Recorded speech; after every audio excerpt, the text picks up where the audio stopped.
새 국정연설에서 탈북자 지성호 씨를 무대에 세워서 북한 인권 탄압 실태를 고발했던 트럼프 미국 대통령이 이번에는 탈북자 8명을 백악관에 초청해서 잠시 뒤에 면담합니다. 북한의 아킬레스건인 인권 문제를 내세워서 김정은 정권을 강하게 압박하고 있는 모양새입니다. 이미지 기자입니다. 트럼프 대통령이 백악관에 초청한 탈북자는 모두 8명. 지성호 씨와 탈북 작가 이현서 씨, 남한에서 활동하는 탈북자 출신 연구원 김광진, 현인의 김영순 씨 등입니다. 우리 시각으로 잠시 후 11시 예정된 면담에서 트럼프 대통령은 맥메스터 안보보좌관과 함께 북한 인권 실태와 대북 정책 의견을 나눌 계획입니다. 북한 인권 문제도 다루겠다는 거잖아요. 전 세계적인 이슈를 또 불러올 수 있는 정말 김정은 입장에서는 지금 굉장히 긴장된 순간인 거죠. 현직 미국 대통령이 백악관에서 탈북자를 만나는 건 2008년 부시 전 대통령 이후 10년 만. 탈북자 문제는 북한 정권의 잔혹성을 드러내는 데 가장 효과적인 데다 국제사회 공분을 불러일으킬 수 있습니다. 월스트리트저널은 김정은 정권을 최대한 압박하기 위한 트럼프의 새로운 무기가 바로 탈북자라고 분석했습니다. 일각에서는 또 인권 문제 제기가 대북 군사적 옵션 실행에 대비한 명분 축적용이라는 관측도 제기되고 있습니다. TV조선 이미지입니다. 트럼프 미국 대통령이 국정연설에서 탈북자 지성호 씨가 목발을 치켜들던 모습 다 기억하실 겁니다. 지성호 씨는 오늘 TV조선과의 전화통화에서 김정은과의 싸움에서 이겼다는 생각이 들었다면서 그 순간을 회고했습니다. 윤우리 기자가 보도합니다.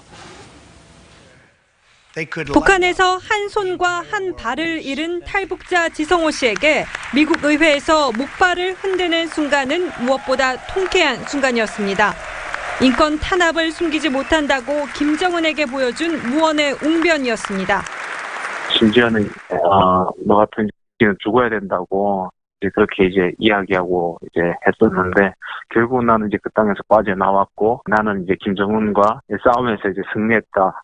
그런 그 마음이 들었습니다. 탈북 도중 붙잡혀 고문당하다 사망한 아버지가 생각나는 순간이기도 했습니다. 지 씨의 나무목 발은 아버지가 만들어준 것이었습니다.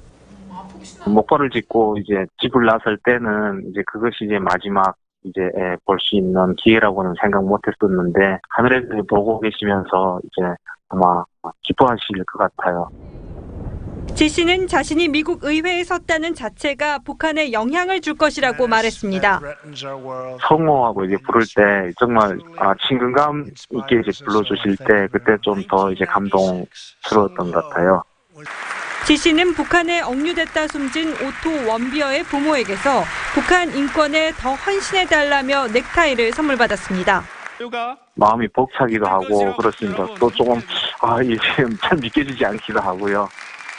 TV조선 윤우리입니다. 박근혜 전 대통령이 오늘 67번째 생일을 구치소에서 보냈습니다. 같은 시각 박 전 대통령을 그림자같이 보좌하던 문고리 3인방은 법정에 섰습니다. 김도형 기자입니다. 오늘 아침 박근혜 전 대통령이 수감된 서울구치소 앞. 박 전 대통령의 지지자들이 사단 케이크를 준비해놓고 생일 축하 행사를 합니다. 다음 곡은요. 대통령 생일 축하드립니다.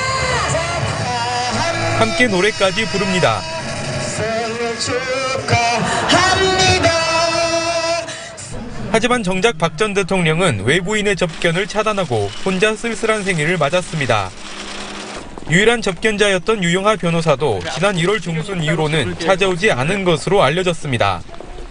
교정당국 관계자는 구치소에선 재소자들의 생일을 따로 챙겨주지 않는다며 식사도 원래 정해진 식단대로 한다고 말했습니다. 박 전 대통령이 받아든 구치소의 아침 식단은 떡국과 오이 양파무침 그리고 김자반이었습니다. 비슷한 시각 법원에선 박 전 대통령을 그림자같이 보좌하던 문고리 3인방이 법정에 섰습니다. 이들은 서로 시선을 마주치지 않았습니다. 증인으로 출석한 이현수 전 국정원 기조실장은 이병기, 이병호 당시 국정원장의 지시로 청와대에 특활비를 전달했다며 안봉근 전 비서관에게 따로 준 1,300만 원에 대해선 친분도 있고 일적으로 협조도 받으려 줬다고 진술했습니다. TV조선 김도영입니다.